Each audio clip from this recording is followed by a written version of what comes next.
This is Diary of a Nation. I'm your host, Christina Zlotnick. My podcast explores the human experience.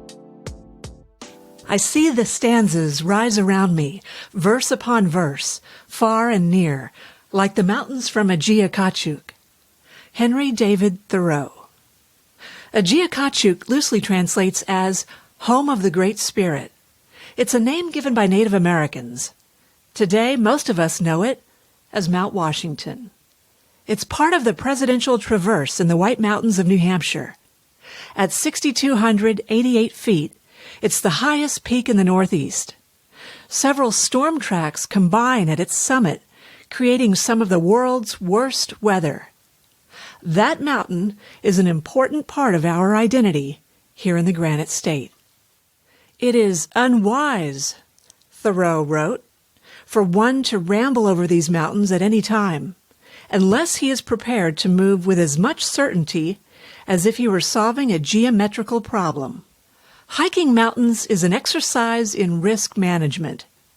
Gagne is the CEO of Primex, the New Hampshire Public Risk Management Exchange. He's also a certified wilderness first responder and the author of 2 books on winter climbing accidents in the White Mountains, Where You'll Find Me and The Last Traverse. He's also the author of a popular essay, Emotional Rescue. Reducing risk is his career. Ty, as the CEO of Primex, you help local governments mitigate risk. What are some of the lessons you've learned in your professional life? What I love about this job, our mission, and the people I work with and that we work for is that every day there's something different. Risk is complex, it evolves, and no one day is the same. So our staff has been incredibly resilient over the past 20 or so months with the uncertainty of the pandemic, and we've been in continuity of operations mode for that time. And so I think the lessons are just, they're so plentiful. And I think if you're just open to learning, which I'm a naturally curious person, they're there. We try to not be reactive. We do react to situations as they're happening out in the membership, but we really focus a lot of our energy on proactive action in an effort to prevent things from going wrong for our members. Your 2 books explore 2 separate climbing accidents in the White Mountains of New Hampshire, one of them in 2008 along Franconia Ridge, the other in 2015 along the Presidential Range. Out of all of the deaths of hikers in the White Mountains, why did you choose those 2 stories to write books about? For the first book, Where You'll Find Me, that was the result of a presentation that I had put together for work. We do an annual risk management summit every year for our members. And in 2015, I was slated to present that year, and I wanted to take something I was passionate about, which is mountaineering. I've followed accidents in the White Mountains, as many people do, for years, and just wanted to take a non-judgmental look at accidents and why they happen and how we can learn from those and apply them to day-to-day, whether at work or just going about our personal lives. Because I think the things that happen in the mountain, it's kind of the human condition amplified at 4,000, 5,000 feet. And so it was never really my intention to write the first book. It just evolved over time, the more I was asked to speak about that accident. And then the second book was, I think, also really a direct connection for me because the week before the accident that I write about in the second book, The Last Traverse, I had done a traverse of the same range and had made a series of decisions that, I was fortunate to get off of that ridge unscathed, with the exception of a highly bruised ego. So I think the first book and then the second book, because of that connection I had, that personal experience followed. When I hiked Mount Washington, it was the first hike I had ever done in the Whites. And looking back, I packed some supplies. I didn't pack everything that I should have packed. And it was a beautiful summer day. The weather was absolutely perfect, but that gave me a false sense of security when I was out there. I didn't get into any trouble, but what always will stick with me is just how foolish I was that I wasn't better prepared. And I'm a meteorologist. You're a risk manager. We probably did know better, but didn't do better on some of our first hikes. And I always think about that sign, too, that I saw as you're leaving the forested part and you're reaching the alpine zone. It says, the area ahead has the worst weather in America. Many have died there from exposure, even in the summer. And here I am in the summer reading that. And it says, turn back now in bold letters if the weather is bad. That really made me think that the important point there, one of them is we just can't be too proud to turn back. So that sort of gets me to the topic of heuristics. And you seem to be very well versed in that approach to risk management. So what are some of those heuristic traps that we need to avoid, and how do we avoid them? Yes, well, I think there's a lot of reasons why you and I walk by the yellow sign, whether it's in the mountains or sending a text while driving, or there's just a whole host of different things that we do. And if nothing bad happens, we can normalize that. But one of the things I spend a lot of time talking with groups about are heuristics, those mental shortcuts that we take. Because if our brain is allowed to do so, it's going to take that path of least resistance throughout the course of the day, especially with things that are familiar to us, like that morning commute to work, that evening commute from work to home, all of those things that we do that feel routine to us. And in the mountains, it's no different. So just a couple of examples, the planning fallacy. This is when we're putting together a plan or building an itinerary or a project, and we'll often do so looking through the most positive lens that we can. And so we'll underestimate the amount of time, the amount of money, or the amount of energy that's going to be required to complete it. We'll overestimate our ability to complete the task. And if we're part of a pair or a team, we can overestimate the ability of the people that we're with. In relation to that, we can anchor to that plan. So every decision that we make while we're underway is in support of the original plan, even if it appears that that plan is starting to crack. If people around us starting to see things are going wrong, we'll just hold to that plan because we put that together, and our ego wants to keep us on the same path and not admit that things aren't going well. The acceptance heuristic, I think this came into play for me on Franconia Ridge in 2008 during my experience, where I was with a group of people I didn't know, and I wanted to be accepted into the group. And even though I was tired and dehydrated, I kept going. I didn't speak up because I just didn't. I wanted to be accepted by them. Expert halo, when we're part of a team and we perceive an authority figure or somebody with power or a social relationship within the group we're in that we're not part of. And even though we're uncomfortable or we start to see things go wrong, we don't speak up because we don't want to be marginalized or criticized or isolated within the team or removed from the group altogether. And that happens out on hikes, and it happens in an office environment. So there's a whole host of different things that can lead us into trouble. And we don't really recognize it's happening to us because we're not necessarily paying that close attention to it.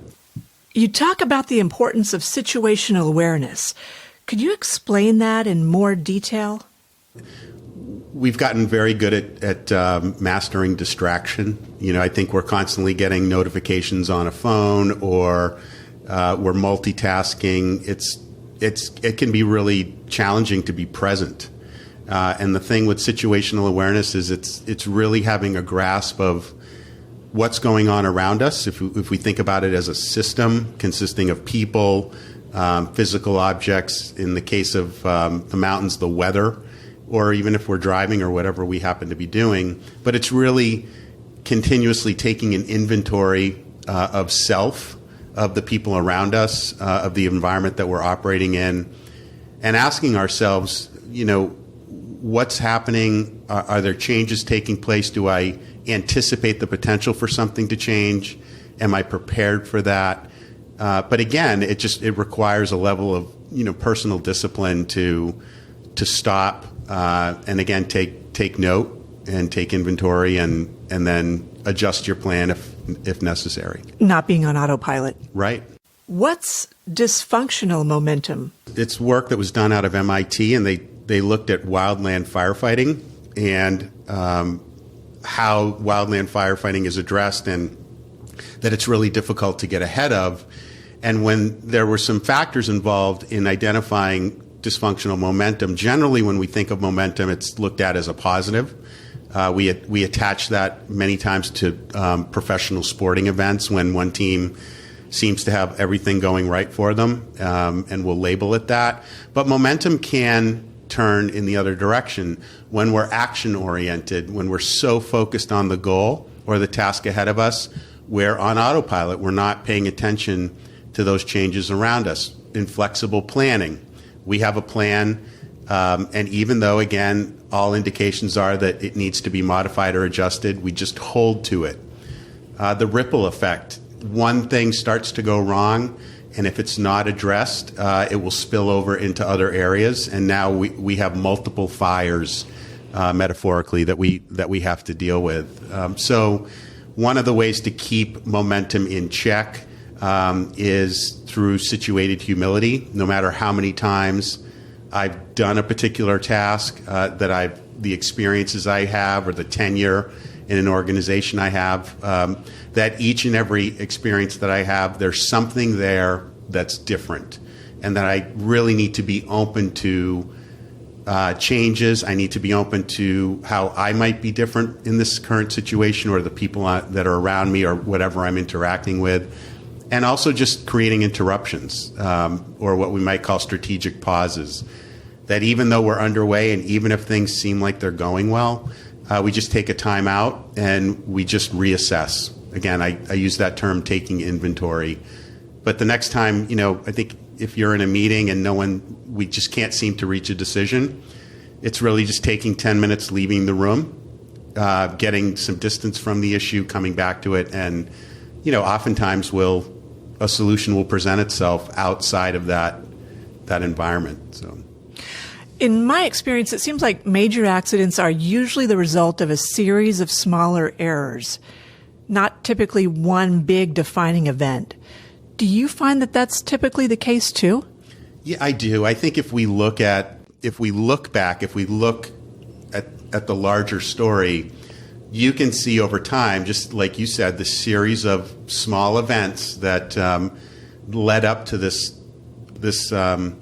failure or accident, and you just start to connect those dots. Easier to do with hindsight, but I think the lessons are in those dots, and that's where I like to spend a lot of time, is focusing on the why, not on the judgment, but really what can we learn from it, because we're all susceptible to it. In anything that we do.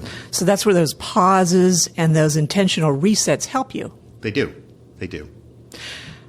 When we read about accidents, I think some of us are quick to pick apart what went wrong when we're watching something on the news or looking at the newspaper. And we say to ourselves, we would have been better prepared in that situation, or we wouldn't have even taken that risk on ourselves. And those two hikers who died in the stories that you wrote were not new to hiking. They were also generally prepared as hikers. Could you speak to that tendency among us armchair experts to look at those kinds of situations and dismiss them in some ways? Sure. I think there's various reasons why we do that. When we criticize people, I think that in some way maybe makes us ourselves feel better, that we don't really have to do the work on our own story. Because as I tell groups, we all have something or a series of somethings in our life story where we did something with the best of intentions and things got away from us, and there was trouble. We're human. Right, absolutely. And I think we just sometimes have to remind ourselves about that, because when we judge, we distance ourselves from those moments in our own lives that I talk about. But I also think when we judge, we stop learning. We're not open to that additional information and perspective that might help us better understand why this happened, and how can I apply those lessons to my own life, and whether it's personally or professionally. Hypothermia was a huge factor in both of your books. I didn't realize, though, that one of the first regions of your body to be negatively impacted by hypothermia is the part of our brain that makes decisions. Could you explain how hypothermia degrades our ability? Yes. So the executive function of our brains, the frontal cortex, that's where rational, methodical thinking around complex tasks takes place. And when we get cold, and it's very subtle, it's known as the silent killer in the backcountry. And what happens is as small as a 1.5 degree drop in core body temperature, we start to have effects cognitively. So as the body gets colder and blood is returning from the outer extremities, like your arms and your legs, which has less insulation than our core, it arrives at the heart. It's cold. The heart doesn't like that. The brain sends out a message, we're going to warm this up. And our veins and our arteries, particularly in our outer extremities, constrict. It's called vasoconstriction. One of the first places that blood flow is affected is in the frontal cortex of the brain. So it is a really slow cognitive decline. We don't realize it's happening to us. And it absolutely impairs our judgment, our ability to deal with problems, our ability to focus on self-care, like hydration, eating, thermoregulation, managing our core body temperature. I know the numbness that I'd felt in the cold, but I didn't know that it was already a cognitive process, degrading. It was happening before I felt the numbness in my fingers, right? Right. I mean, that's an absolutely a red flag. Shivering when outside is your body involuntarily trying to keep itself warm through involuntary exercise. And so there are some ways to pick up on it, but absolutely that loss of dexterity that we feel, the numbness in our toes and our fingers, is that's a strong indication that we need to modify. You may have all the necessary supplies that you need when you're out in extreme cold, but those supplies don't always work, and your hands may not be able to use those supplies if they're impacted by the extreme cold. And what was interesting to me is one time I read a story about Colin O'Brady. He's an American, and he was down in Antarctica for nearly 2 months skiing across the continent. And part of his training ahead of that trip was submersing his hands in an ice bath and assembling Legos. And I never would have realized that should have been part of training, but it was for him, and it made perfect sense. And it makes even more sense now that you explain it. Yeah, and I've read Colin's book. I've followed him a little bit, and also Lewis Rudd, who attempted to cross Antarctica at the same time Colin did. And yeah, there are things that's probably at the extreme, and I understand why he does that. I also think for you and I in the White Mountains of New Hampshire, I think there's a lot of expertise at our local outdoor retail outlets. There's a lot of experience and expertise within the guide services that exist throughout the White Mountains. And there's various workshops offered by the Appalachian Mountain Club and other retail outlets and climbing schools that teach you how to thermoregulate. Buying the appropriate type of gear, knowing when and how to use it, I think is really important. Just because we make that purchase doesn't now mean that we've achieved what we need to. There's practice that goes into that, as you mentioned, with what Colin was doing. It's not necessarily a suicide mission to go out in the winter, but there's certainly a lot of extra precautions you need to take and extra things you need to learn. Yes, and I think that's what draws me a lot to that activity in particular. Is it is a different approach. You really have to be aware of what you're doing. You have to be well prepared in all 4 seasons. In the winter, there's the margin for error is much thinner. I love cycling, I love skiing, I love hiking, but I think some people who aren't that familiar with hiking in the Whites, especially in the summer, might imagine that you can just throw on a pair of trail shoes, pack a couple of water bottles and a smartphone, and head out for the trail. And I think some people are lulled into a false sense of security. Our mountains aren't as high as out west, but the terrain seems steeper. We don't have the switchbacks like they do out west, for example, and we don't always check the mountain forecast. And several weather systems can and do converge in these areas where you wrote those books. So what I'm wondering is, people don't really seem to have an appreciation for just how dangerous it is up in the White Mountains. 70 million people can travel within a day up here, and it may sound like a walk in the park in some ways, but it really isn't. I agree. We have a major interstate system that runs through Franconia Notch, major roadways that run through the other notches, such as Pinkham and Crawford, and highly accessible, but accessibility does not mean safety. They're unpredictable environments. Yes, they're significantly lower in elevation than what you might find out west. But as you mentioned, the terrain is really challenging, and we do have 3 weather systems that converge, particularly over the presidential range in Mount Washington. But that weather will often get to the other areas of the White Mountains first, or right around the same time. It can be just as difficult as what we find in the home of the world's worst weather at 6,000 feet on Mount Washington. We generally know that we need to be in good physical shape for an outdoor activity. But beyond that, before a hike, remind us what else is important. You mentioned checking the weather. I think the higher summits forecast through the Mount Washington Observatory is a critical tool. Understanding what it means, and also recognizing that you're not going to get specific timing around the arrival of weather. It's just a general guideline that the observatory really wants you to think about your itinerary, and because if they give you a specific time, you're going to apply that to your itinerary, and the weather could arrive much earlier than what's forecasted. Packing the 10 essentials, you can find the list of the 10 essentials at New Hampshire Hike Safe on their website. Hikesafe.com, yes. Yep. I have them listed in the back in the index of the last traverse as well. Leaving an itinerary with someone, and I would go so far as to say leave an itinerary with 2 people who do not live together. Always have that additional contingency plan. Where you're going, what time you're leaving, where you park your car, planning to park your vehicle, who you might be going with, and again, duplicate that and leave that with somebody that you live with, and if not, again, leave it with 2 people that don't live together. Just assume that one person could potentially forget that you're out there. What struck me with those 2 stories that you told was the weather, the timing of the weather. They would have been fine, but for the timing of the weather. They were generally aware of the approaching weather, but not in the right place at the right time. They didn't get back in time. Yeah, I think in both cases, they were situations where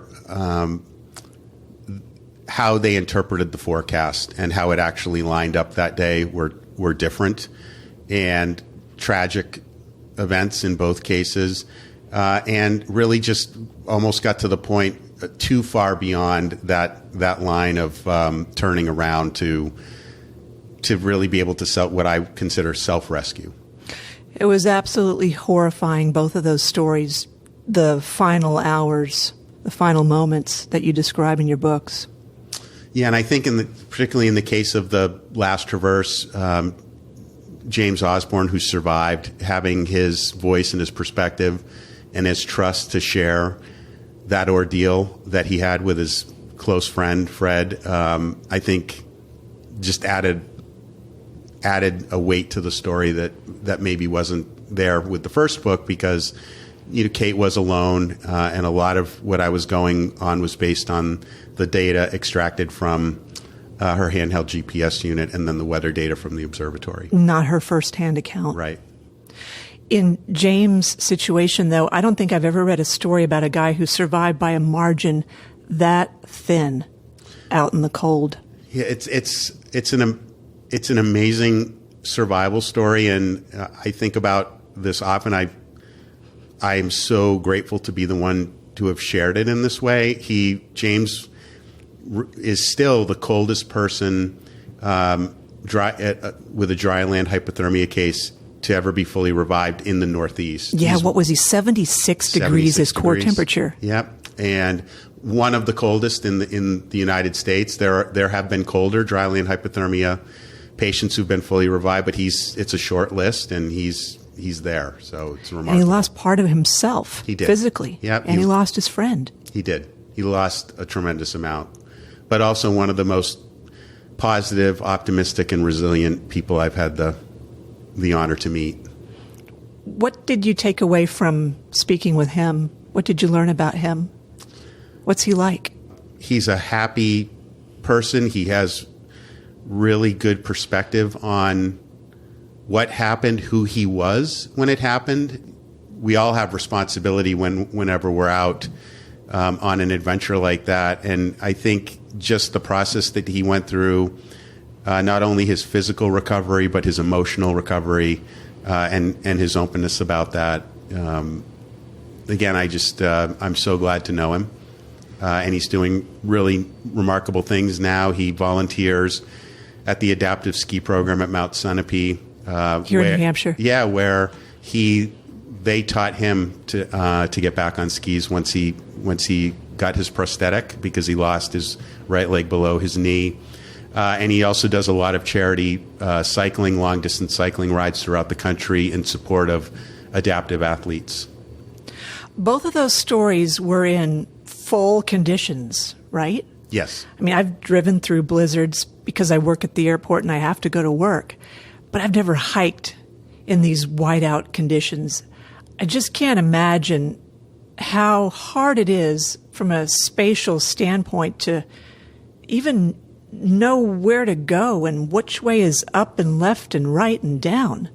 Yeah, and I think, as you said, I think most people can relate to that loss of spatial awareness in driving into a whiteout or type of a squall when we're driving. So I would go with that. And I think what differentiates that when we're in the mountains is we're in our car. There's some degree of protection there at some level. Yeah, you've got that metal cage. Yeah, except we're always waiting for something to come out of the blinding snow to hit us. But in the mountains, it's remote, and we're so far from that, what we perceive as being safety, which is the parking lot and the car that we left when we started. Right, and so I think there's just something about that it's an additional, probably several layers of fear that are added onto it when you're out there, whether you're alone or you're with somebody and you know how far away you are from help or from the safety of tree line. In your first book, you examine the last hike of Kate, and she set out alone on a winter hike in 2015 along the Presidential Range. She was experienced. Her career, in some ways, is a little bit like yours. She quantified risk, albeit in the finance and banking industries, and you wrote that she had already climbed 4 of the 7 summits, which are the highest peaks on each of the 7 continents. So someone who is quite familiar with the outdoors, hiking, climbing, mountaineering. But she got into trouble too, and at one point during her hike, she activated that personal locator beacon that she had with her. When she activated that beacon, do you think she believed she would die on that hike? Well, that's a really good question and a challenging one to answer because, again, we don't have a first-person account.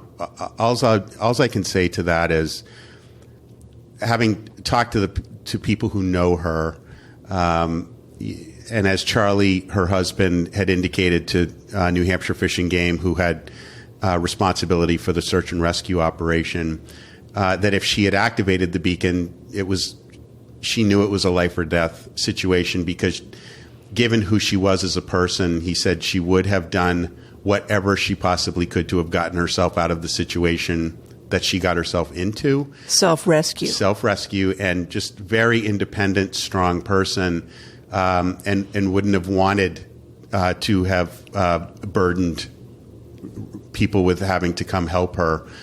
And then in terms of the book is titled Where You'll Find Me, and that title came from a conversation I was having with a member of a search and rescue team in the North Country who was not involved in the rescue, but who followed this very closely. And, he said, based on everything he had read about Kate, everything he knew about her, that when she activated the beacon, it wasn't, please come help me. It was that she knew that it was the end, and that she activated that beacon for her family and for the rescue team, that this is where you'll find me. And it just seemed so appropriate.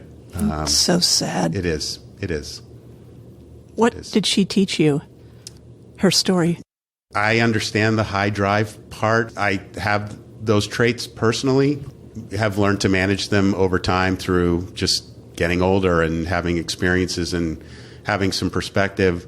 I think in some ways my own experience in 2008 on Franconia Ridge, there was ego involved in that, and again the acceptance piece, but also the drive to look, I'm not quitting, and I'm just going to keep going. And I do think at some level drive is what helped me get across the ridgeline when I just wanted to do nothing more than just stop walking.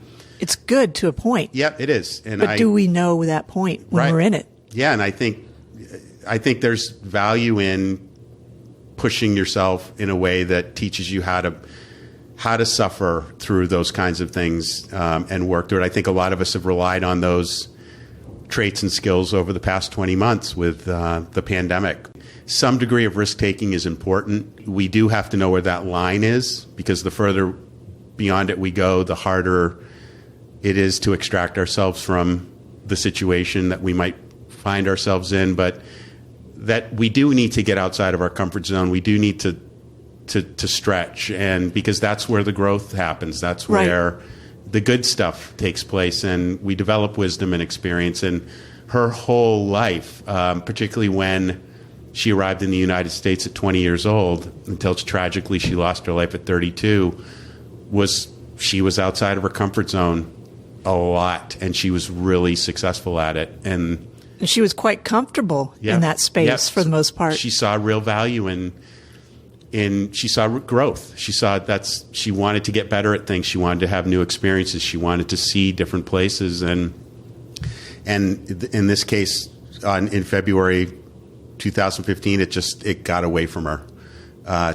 so far away that she could not get out of it, nor could the rescuers that were called to help her. They couldn't get to her either. So I think there's a lot to be learned from her, who she was as a person, her experiences, and those of the rescuers that go into harm's way to try to help us. I think it's important to point out in these stories that we're not looking to judge people and criticize them. We're looking to learn from them. Because we've all been there, like you said, in one way or another. Maybe not to that degree, but still. I agree. And I've talked to hundreds of groups, thousands of people over the course of the 6 years since I started doing that initial training session. And you can see one of the things I do is I put the weather forecast for both of these stories up. You can see judgment. And I understand it. You can see it on people's faces or the way they what are you doing going out in a winter storm? And I understand it, and I try to walk them through. Why? Let's continue to take in information and process it rather than just going right to conclusion, because, again, I think we stop learning. But I try to tell people, though you may not agree with what Kate did in this case, or what Fred and James were doing, or anybody else that gets into trouble, what are the things that we can take away? Because there are traits in all of them that I think can help us, to live more fulfilling and enriching lives. And that is getting out and doing things that give you an opportunity to learn and to build confidence. But again, that self-awareness piece, where's my technical competency? Where does that line end? And how do I continue to push that line further away from me by continuing to gain experience and growth? I think with myself, with cycling, with skiing, with hiking, it is that level of risk that makes it exciting for me and makes me want to keep doing that sport and getting better at it. And if there wasn't that level of risk, and if there wasn't the speed with cycling, the speed with skiing, I don't think I'd like it as much. Yeah, and to your point, there's absent complete information, there's uncertainty or risk. And how many things in life that we do we have absolute information about? So how do you manage when you go out on your bike? You wear a helmet. You might have a blinking light for traffic. You and I know the routes to go and not to go on because and the times of day. And we're managing risk. It's just we don't often think about it. We've all been managing it for almost 2 years now. Every time you don a mask or distance, for those that chose to get vaccinated, those are risk management techniques. Except we just don't necessarily look at it that way, or really take time to think about it, how much we actually do it. The last thing I'd like to bring up is the role of the Civil Air Patrol and the New Hampshire Army National Guard, their search and rescue team. You speak about them in your books, and that Franconia Ridge rescue you'd written was one of the most challenging missions ever executed in the White Mountains. The Black Hawk pilot said it was harder for him than military missions he had done prior to that mountain rescue. Hovering over the mountain in a position for over 10 minutes in a full condition winter storm, the winds, the visibility, the extreme cold, the icy helicopter blades. And you yourself, you're a certified wilderness first responder, so you have some of those same skills that some of the rescue teams have. And I was just really struck by how selfless these people are and how lacking in judgment they are of the people they are going to rescue. I mean, they're going out in the same exact harsh conditions and rescuing someone, and often without pay. Yeah, I'm really glad you brought this up because in New Hampshire, it's quite unique. New Hampshire Fish and Game has oversight of inland search and rescue, but is augmented by volunteer teams that, as you said, they respond 24 hours a day, 365 days a year, unpaid.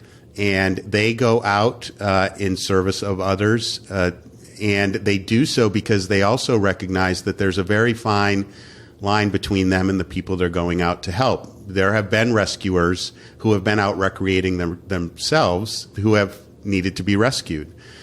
So there's a tremendous amount of humility within the ground teams, consisting of New Hampshire Fish and Game and the volunteer teams, and also with the air crews. I learned so much from the air crews in terms of how they manage risk, because aviation risk management, there's a lot to learn from that, and a lot of that has come from hard lessons learned through aviation accidents. And I had the honor of going to the Eastern Army Aviation Training Site in Pennsylvania with the crew chief of the Black Hawk, and spent almost 2 hours in a Black Hawk simulator with him and an expert pilot, where they replicated the conditions of that mission.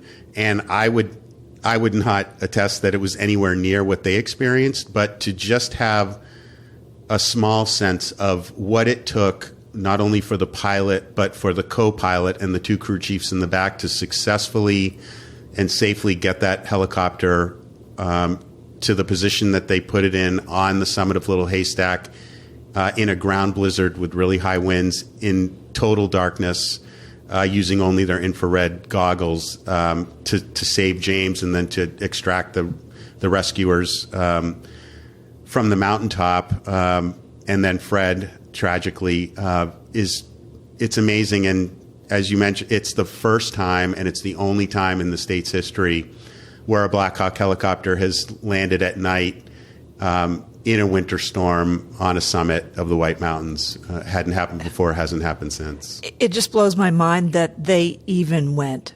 It was that bad. Yeah, and it was such a collective decision. There's in the military, as in any emergency response organization, there's rank, there's title, there's authority, there's power.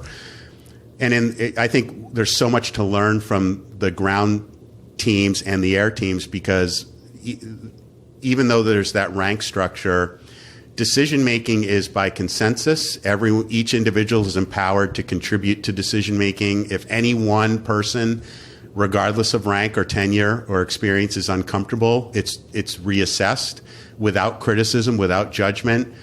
They can essentially pull the plug out on the trail and turn around and go back if need be, because rescuer safety is absolutely paramount. And I think we show our appreciation by being prepared and learning what we can about the sport we're about to undertake. Yeah, I agree. The best thing we can do for our volunteer teams and our fish and game and air teams is to be prepared, to have a high degree. We talked about the 10 essentials. I think there's an 11th one, and I think it's self-awareness. Who we are, knowing who we are when we present at the trailhead. What our limitations are. And how who we are lines up with what we are setting out to do. Thank you again. Thank you.